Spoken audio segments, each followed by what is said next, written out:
살다 보면 정말 모든 걸 다 내려놓고 싶을 때가 있잖아요.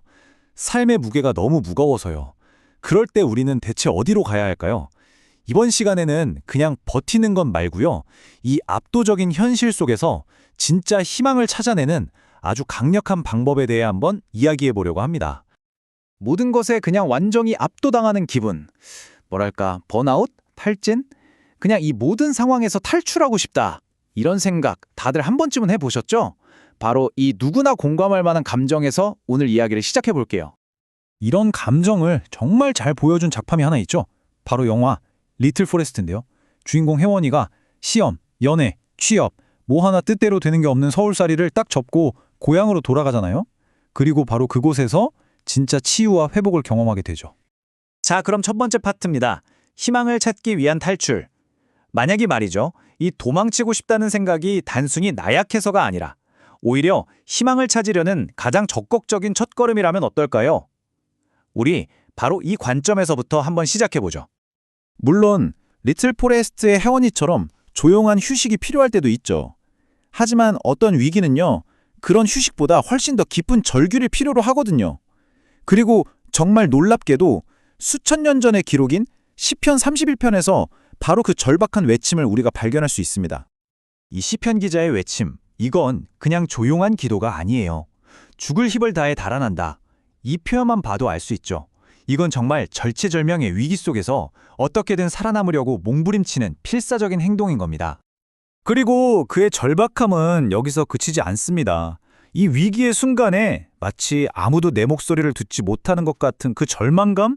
그는 정말 간절하게 제발 귀 좀 기울여 달라고, 진지하게 들어달라고 외치고 있는 거예요. 바로 그 순간 분위기가 확 바뀝니다.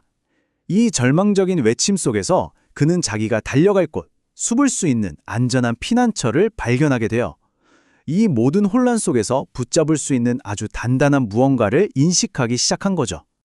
그리고 마침내 이 모든 감정의 여정은 딱 하나의 고백으로 이어집니다. 이게 바로 이 시편의 심장이고 신뢰의 핵심을 담은 한마디죠. 내 목숨을 주님 손에 맡겼습니다. 바로 이 지점이 핵심입니다, 여러분. 이건 포기가 아니에요.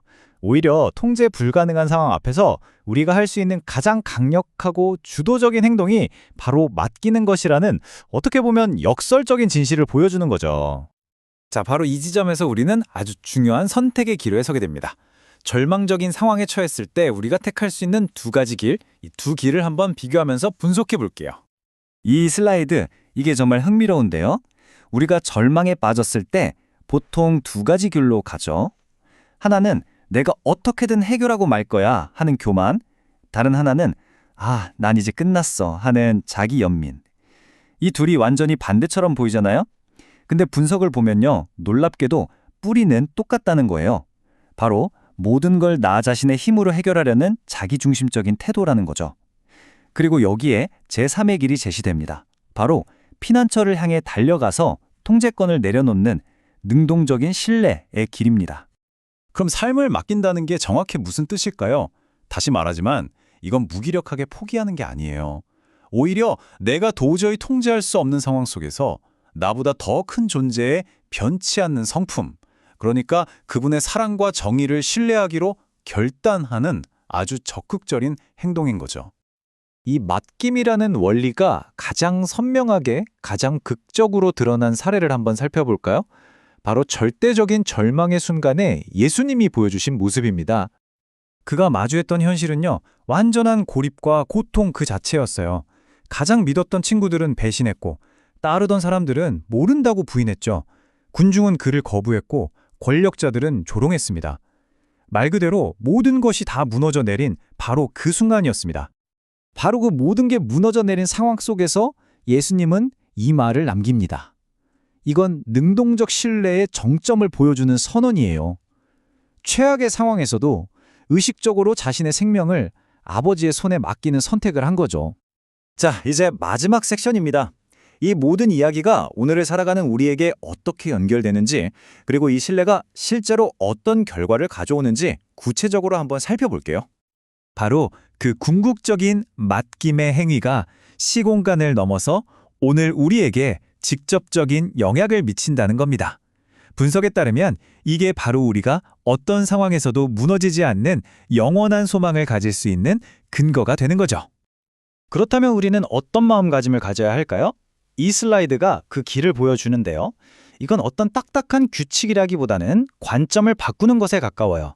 나의 약점이나 두려움에만 빠져 있지 않고 변치 않는 사랑을 믿고 주저앉아 있는 게 아니라 희망을 향해서 적극적으로 달려나가는 거죠. 그럴 때 우리는 진짜 좋은 소식을 경험하게 된다는 겁니다. 자, 이 모든 걸 종합했을 때 나오는 결론은요. 이 숫자 하나로 딱 요약이 됩니다. 물론 살면서 일시적인 좌절이나 흔들림은 당연히 있겠죠. 하지만 이 틀 안에서 우리가 궁극적인, 그러니까 영원한 절망을 마주할 횟수는 바로 0번입니다. 오늘의 이야기는 이 질문으로 마무리하려고 합니다. 우리가 처음 시작했던 탈출이라는 주제로 다시 돌아온 셈이죠. 삶이 너무 버겁게 느껴질 때 여러분의 선택은 무엇인가요? 어디를 향해 달려가시겠습니까?